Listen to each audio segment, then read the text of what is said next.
hari ke-18 bulan 4 2020. Sekarang ni pukul 2 petang, 2 lebih. Nombor WhatsApp saya 013-417-4837. Sekarang ni satu-satunya nombor WhatsApp saya bagi tahu dulu. Sebabnya sekarang ni scammer-scammer WhatsApp yang menyamar jadi diri kita, yang guna DP kita, yang ambil kita punya detail dekat Facebook, dekat YouTube ke, biasanya dekat Facebook lah. Saya bagi tahu dulu nombor WhatsApp saya sebab hari ni ada kes member kepada adik ipar saya kena scam dengan scammer WhatsApp ni. Dia guna detail member adik saya ni, macam kerja apa semua benda tu, dan scammer ni minta duit menggunakan detail kita tau. Yang saya sendiri pernah lalui waktu saya kerja dekat kedai phone dulu. Ada seorang akak ni, dia buat servis karpet, dan scammer tu dia contact nombor kedai. Dia minta duit untuk buat payment pasal karpet macam tu, berkenaan macam tu, dan apa servis yang dia guna. Maksudnya kat sini scammer tu study dulu apa perwatakan, apa kerja dia, apa semua sebelum dia orang scam mana-mana mangsa ni. Jadi saya bagi tahu dulu tu nombor WhatsApp saya 013-417-4837. Korang nak WhatsApp pun boleh, tak ada masalah. Cuma call kadang-kadang saya tak reply, saya tak angkat. WhatsApp pun kadang-kadang saya reply, kadang-kadang lambat saya reply. Kalau korang nak WhatsApp, tak ada masalah. Saya bukan sombong apa, cuma masa bersama family, masa pegang phone saya limitkan, dan untuk masa buat vlog juga. Dan saya, kalau orang yang tak kenal, saya tak kenal rapat, saya tak minta duit orang. Saya bagi tahu dulu awal-awal. Kalau apa-apa urusan pun saya cari sendiri dulu. Dan kalau saya minta sekalipun daripada member yang betul-betul saya rapat, saya kenal hati budi masing-masing, macam tu lah maksudnya, baru saya berani untuk minta duit. Saya bagi tahu dulu macam tu sebab saya takut akan ada isu macam tu. Jadi korang hati-hati lah. Takut lah kita risau benda tu, sebabnya pada korang kena scam macam tu, bagi duit sampai 4-5 ribu kat orang, baik bagi kat saya direct. Saya bagi tahu dulu, saya tak sewenang-wenangnya minta duit dengan orang, walau apa-apa urusan apa sekalipun. Dan kalau saya minta melalui nombor WhatsApp saya tu lah, kalau saya minta melalui nombor WhatsApp saya tu, satu-satunya nombor tu. Dan detail-detail saya zaman sekarang ni macam-macam orang nak menipu kan. Boleh menyamar jadi orang lain, guna DP orang lain, buat Facebook, buat WhatsApp. Sebab saya pernah lalui benda tu. Memang detail yang dibagi tu memang menyamai apa yang kita kenal melalui Facebook tu. Dan saya risau, takut ada yang terkena macam tu kan. Harapnya tak.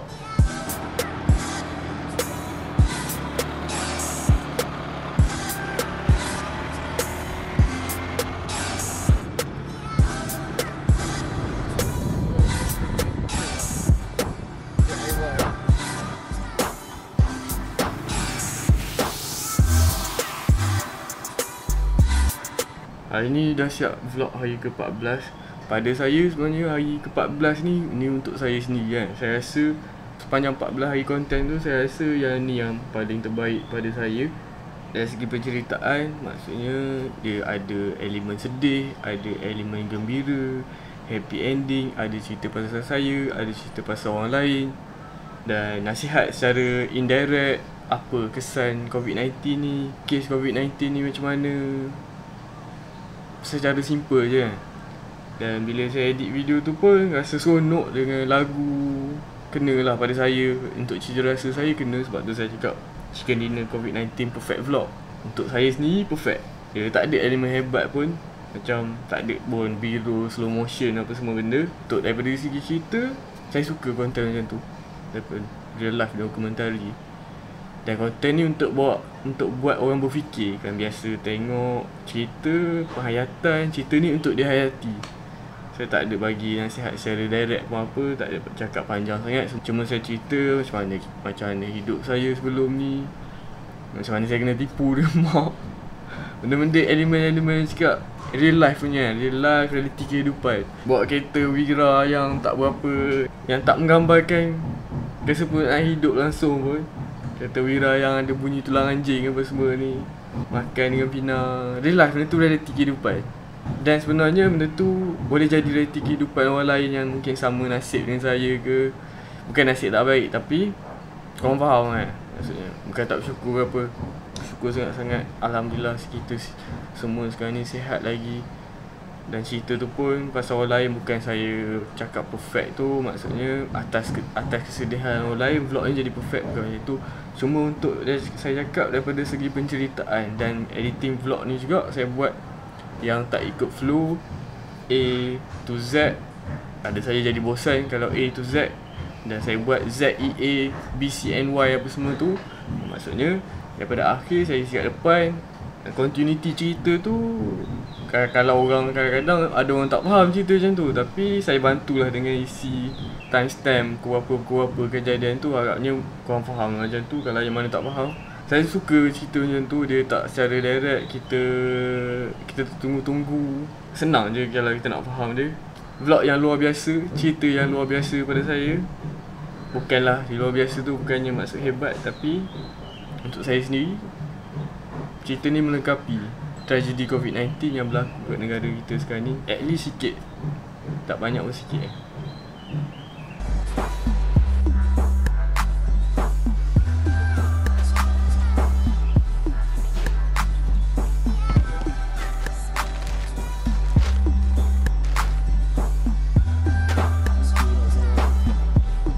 Kamera gear apa yang saya guna untuk saya shoot vlog. Yang utama yang saya guna, kebiasaannya, first kali saya guna Sony A6400. Kamera ni Sony A6400. Yang ni dulu saya beli sebab saya dah fikir masak-masak. Buat video, saya fokus untuk buat video je, saya tak fokus untuk buat foto. Sebelum ni saya guna Nikon D750 untuk foto wedding dengan Sigma 35mm 1.4 art, kombinasi terbaik untuk buat foto wedding, tapi bukan untuk video sebab autofocus dia out. Kamera Sony ni autofocus antara yang terbaik. Saya cerita balik sebabnya ramai yang komen tanya saya kamera apa saya guna. Dan kamera kedua yang saya guna ni Sony AS50. Ni Sony AS50. Yang ni kamera crowdfunding. Sebelum ni saya nak beli, saya tak mampu nak beli kamera action cam yang kecil. Yang ni sebenarnya tujuan utama saya beli untuk macam footage tambahan. Waktu bila saya atas motor, kan nak gerak mana-mana, saya tak ada duit nak beli. Jadi saya buat crowdfunding itu dekat YouTube, dekat Facebook, dekat IG apa semua. Kisah korang nak sanggup nak bagi berapa RM1 pun saya terima. Cakap saya tak minta duit tapi tu antara projek yang saya buat. Sebab ada cerita juga tu, yang tu korang kena rujuk vlog Sukamadi balik. Saya cerita juga sini sikit. Pagi tu saya bangun subuh, tiba-tiba terlintas macam tu Saya pun tak tahu macam mana. Sebab untuk saya minta duit kat orang ni, macam saya cakap tadi. Dan dapatlah saya beli kamera ni. Walaupun asalnya saya nak beli kamera lain, kita beli kamera Sony ni second hand. Dan sebelum tu saya guna kamera action cam macam ni. Action cam murah je. Yang ni juga kalau saya buat live gaming itu, saya guna ni action cam yang rosak. Saya selalu sebut macam tu sebab LCD dia dah pecah, quality out. Yang ni Sony ni harga dia dalam 300 lebih waktu saya beli tu. Alhamdulillah tu, terima kasih banyak mana-mana yang join, apa semua member saya ada juga. Walaupun saya harapkan yang ada duit lebih, tapi ada juga yang sama je saya pun, tapi dia sanggup untuk bagi Terima kasih banyak-banyak. Tolong member untuk saya menjayakan YouTube channel saya ni. Saya redah je lah. Waktu tu saya fikir kalau orang kecam pun saya redah je lah. Ada orang pernah komen kat saya, kau buat je lah apa yang kau rasa betul. Dan apa yang saya lalui juga dalam kehidupan saya macam tu lah. Setakat ni apa yang saya buat, saya rasa betul, saya buat. Selagi benda tu tak menyalahi agama. Faham Dan kamera phone, kalau macam tak sempat sangat, saya guna kamera phone je mana-mana yang saya ada. Tu apa yang utama yang saya buat vlog sekarang ni.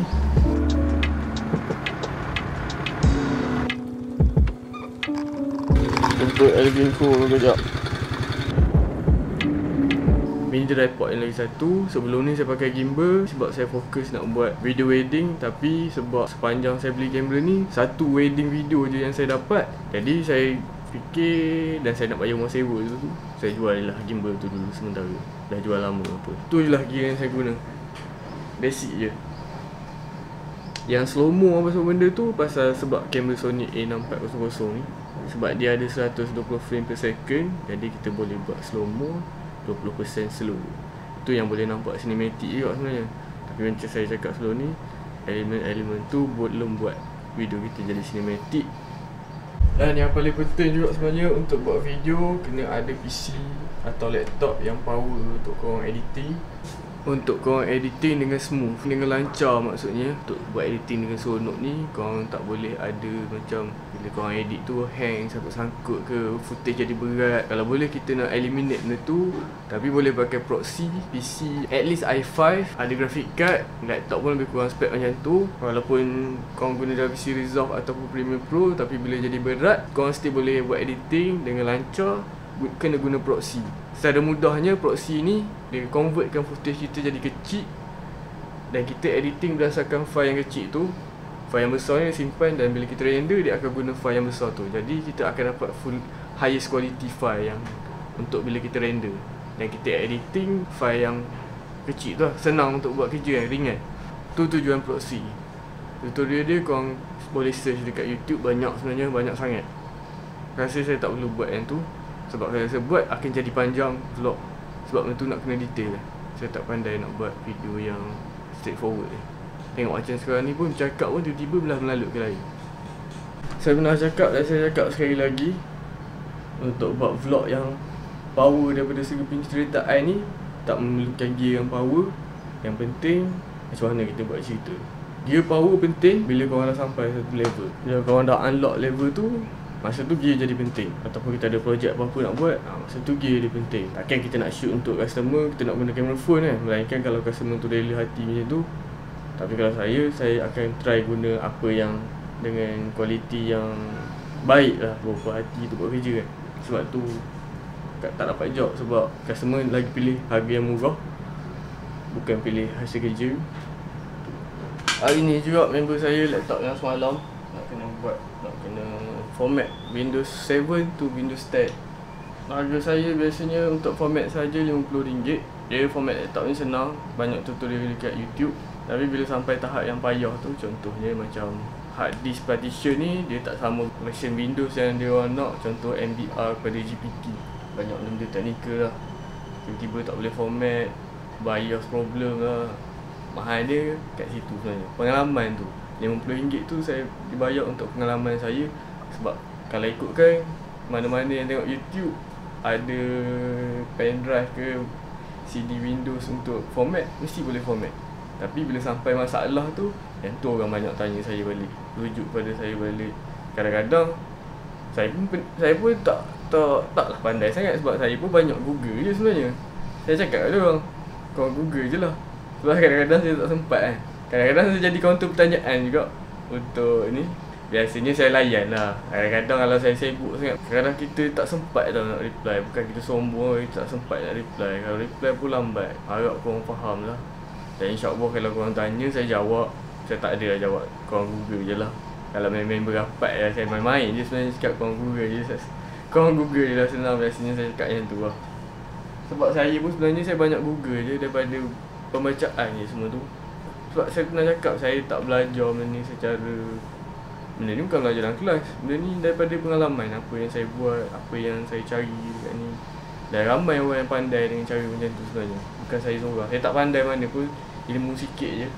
Tapi tu je lah apa yang saya buat untuk meneruskan kehidupan daripada ilmu yang saya kutip sikit ni.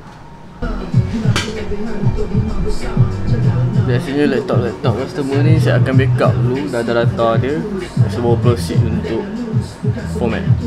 Masalah utama daripada Windows 7 nak ke Windows 10 ni, jenis partition kita tu dalam bentuk MBR ataupun GPT.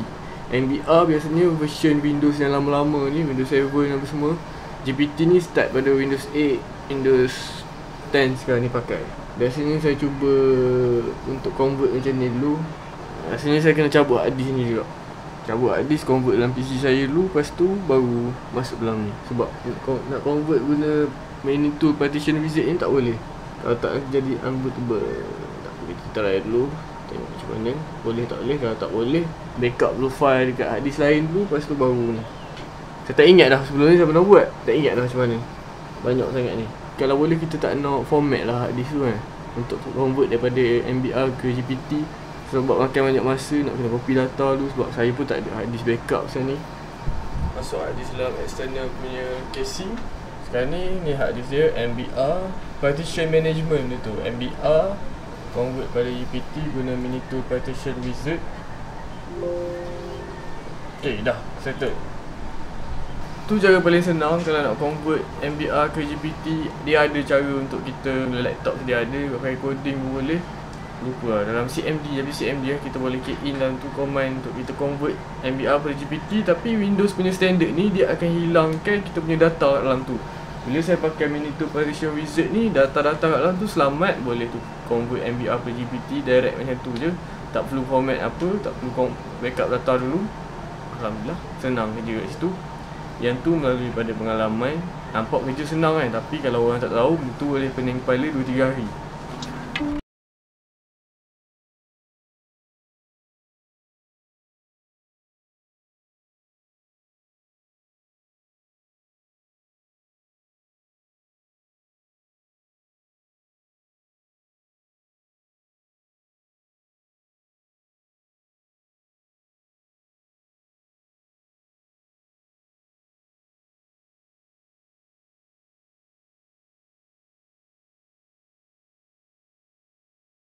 PC Elvinco tu.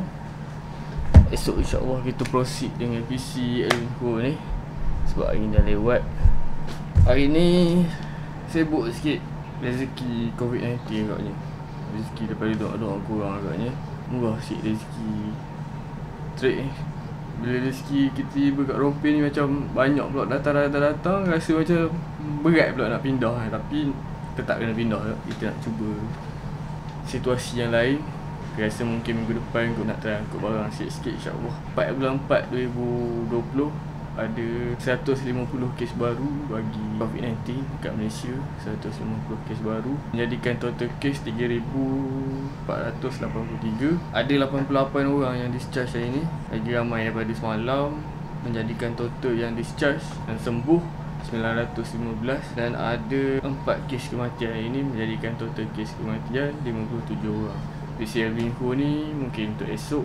Barang yang ambil jadi bawa pakai guni tu, tak ambil jadi kat luar. Sekarang ni dah pukul 6 lebih lah. Masih banyak yang support daripada hari first sampailah ke hari 18 ni. Mi hari ke-18 dah ni Mi. Dah hari ke-18 dah ni. Saya pun macam saya plan untuk saya buat daily vlog ni berterusan tau. Untuk masa sekarang ni lah, macam saya nak buat berterusan, cuma tak dapat upload hari yang keesokannya je. Macam ni pun bagus juga sebenarnya. Saya lagi tenang, saya relax sikit buat. Tapi konten sentiasa ada hari-hari. InsyaAllah boleh. Korang yang tengok sampai sini macam mana? Korang rasa patut ke saya teruskan vlog sampai, maksudnya konten macam ni lah, konten macam ni sampai saya penat, sampai saya burn out ke? Korang yang tengok sampai sini macam mana? Apa pendapat korang? Saya tahu tak ramai yang akan sampai part ni. Tapi kalau korang nak, saya boleh fikir-fikirkan, tengok macam mana kan. Apa-apa pun, terima kasih semua. Stay safe and just stay at home.